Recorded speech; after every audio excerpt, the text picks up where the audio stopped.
Hey guys, you are most welcome in another session. तो guys, अगर हम लोग बात करें कोरिलेटिव कंजक्शन की, तो लास्ट कंजक्शन सेशन में हम लोगों ने दोस्त सीख लिया था कोऑर्डिनेटिंग कंजक्शन। तो in this session we will learn about correlative.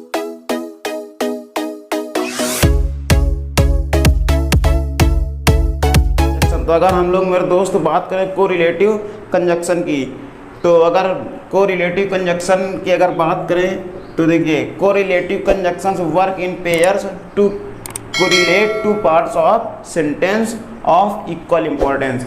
It mean to say मेरे दोस्त, कोरिलेटिव कंजक्शंस, जो कोरिलेटिव कंजक्शंस हैं वो किस प्रकार से वर्क करते हैं। Correlative conjunctions work in pairs, यानी जो कोरिलेटिव कंजक्शन होते हैं मेरे दोस्त, वो जोड़े में काम करते हैं, यानी जोड़े में होते हैं। जैसे either or and neither nor, ये सभी जो यहाँ पे लिखे गए हैं मेरे दोस्त, ये है कोरिलेटिव कंजक्शंस जो कि जोड़े में है, यानी पेयर्स में है। In pairs to correlate two parts of the sentence of equal importance, यानी अगर दो सेंटेंस दिए गए हैं, उन्हें हमको कोरिलेटिव कंजक्शन से जोड़ना है, या फिर दो थॉट्स को कोरिलेटिव कंजक्शन के थ्रू हमको जोड़ के एक थॉट के साथ चेंज करना हो मेरे दोस्त, तो वहाँ पर हम कोरिलेटिव कंजक्शन का यूज़ करेंगे, जो कि पेयर्स में वर्क करते हैं।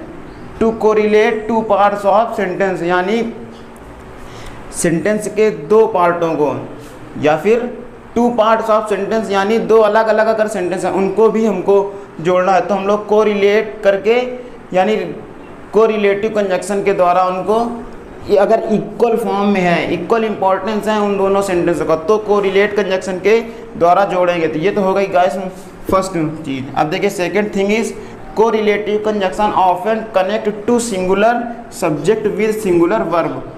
अगर सिंगुलर सब्जेक्ट है मेरे दोस्तों, तो उसके लिए हम लोग सिंगुलर वर्ब का यूज़ करेंगे, और to plural subject with plural, to plural subject with plural verb. If we use plural subject, then we use the verb in plural form. They apply a relation between two subject or two verbs that acts in tandem with each other. It mean to say मेरे दोस्त, they apply a relation.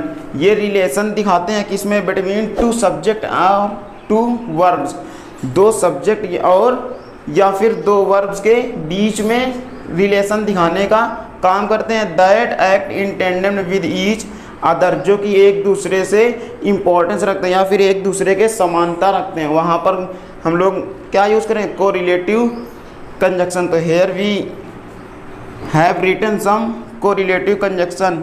First is either or, second neither nor, third is not only but also, and the next both, and next as, and the next is no sooner than, and last rather than. इसके बीच dot कर लीजिए मेरे दोस्त, rather then.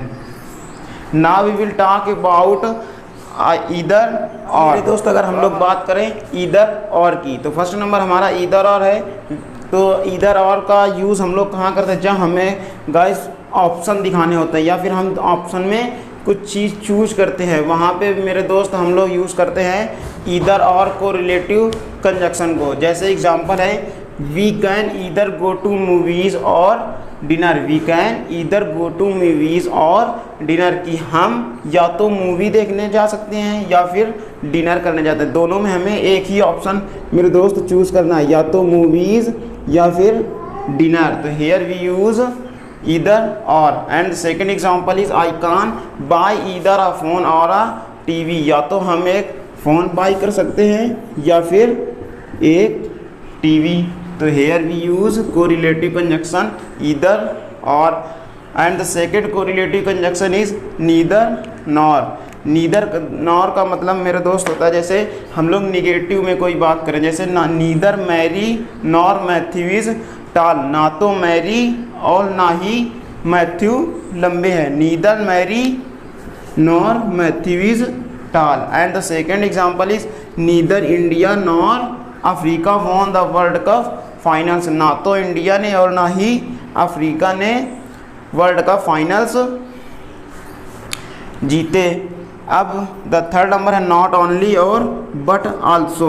Not only but also का basically हम लोग वहाँ यूज़ करते हैं मेरे दोस्त जब हमको किसी भी सेंटेंस में क्या दिखाना हो कि नॉट ओनली, ना ही केवल, बट आल्सो वो भी, यानी ना तो केवल ये ही बल्कि वो भी, इस तरीके का अगर सेंस है हमारे दोनों सेंटेंस को तो हम लोग नॉट ओनली और बट आल्सो के द्वारा जोड़ देंगे। जैसे the car is not only economical but also comfortable, कि जो कार है ना तो इकोनॉमिकल है, सॉरी हाँ, ना केवल इकोनॉमिकल है किंतु कंफर्टेबल भी है। तो यहाँ पे हमने क्या यूज किया, नॉट ओनली और बट आल्सो का।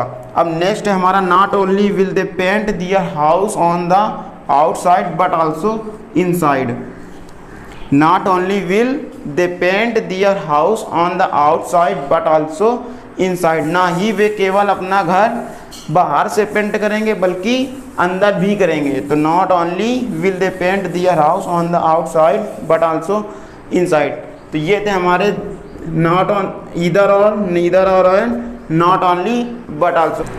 तो नेक्स्ट हमारा कोरिलेटिव कंजक्शन है मेरे दोस्त बोथ एंड। बोथ एंड का यूज़ हम लोग वहाँ करते हैं जब हमें दो चीज़ें बिल्कुल सिमिलर दिखानी होती हैं, बिल्कुल समान रूप से दिखानी होती हैं दो चीज़, वहाँ पर मेरे दोस्त हम लोग यूज़ करते हैं बोथ एंड कोरिलेटिव कंजक्शन का। जैसे बोथ साबिल एंड मैरी आर टाल, यानी दोनों कैसे हैं, लंबे हैं। साबिल और मैरी दोनों क्या है मेरे दोस्त, लंबे हैं, इसलिए क्या यूज़ किया, बोथ और एंड, दोनों लोगों को एक साथ दिखाने के लिए हम लोग बोथ एंड का यूज किया। जैसे the rules were both simple and short, जो नियम थे वे कैसे थे, सिंपल तो थे ही और शॉर्ट भी थे। तो ये दोनों चीज़ों को एक साथ दिखा रहे हैं मेरे दोस्त, इसलिए हम लोग क्या यूज़ करेंगे, both and the next is as का प्रयोग बेसिकली हम लोग वहाँ करते हैं मेरे दोस्त जहाँ पर हमको कंपैरिजन दिखाना हो। कंपैरिजन दिखाने के लिए हम लोग यूज़ करते हैं एज। हर story is not as boring as you, यानी यू से कंपैरिजन कर रहा है किसकी, उसके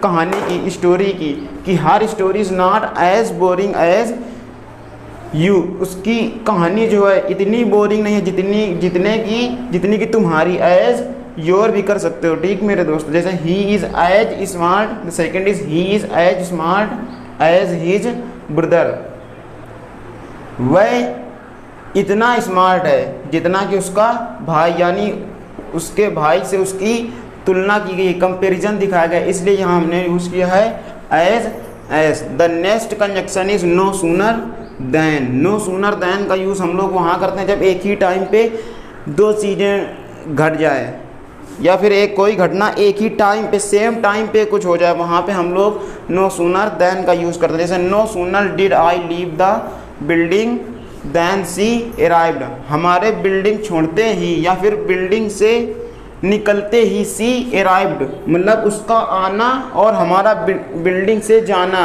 बिल्कुल एक सेम टाइम पे हो गया मेरे दोस्त, इसलिए यहाँ पे यूज़ करेंगे no sooner then. Next example is no sooner had we gone to bed then the phone rang, हमारे बेड में जाने पर ही then the phone rang, phone क्या हुआ बेटा मेरे दोस्त, बजने लगा, यानी जब वो बेड में गया उसी टाइम पे फ़ोन बजने लगा। दोनों चीज़ें एक ही टाइम पे हो रही हैं, उसका बेड पर जाना और फ़ोन का बजना, इसलिए यहाँ पे यूज़ किया है no sooner than. The next conjunction is rather than. Rather than का यूज़ हम लोग वहाँ पर करते हैं जब इंस्टेड ऑफ की जगह पे यूज़ कर सकते हैं रादर देन, या फिर जब कोई के बजाय का अर्थ हो किसी भी सेंटेंस में।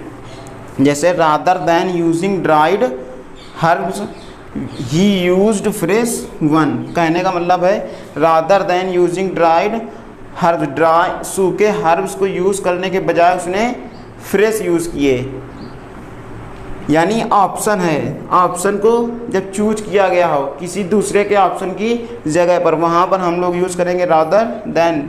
नेक्स्ट एग्जांपल है rather than going to party, party में जाने के बजाय I went to her home, मैं उसके घर गया, यानी पार्टी में जाने के बजाय वो कहाँ गया, उसके घर गया। ये शो किया गया है इस सेंटेंस में रादर देन के थ्रू।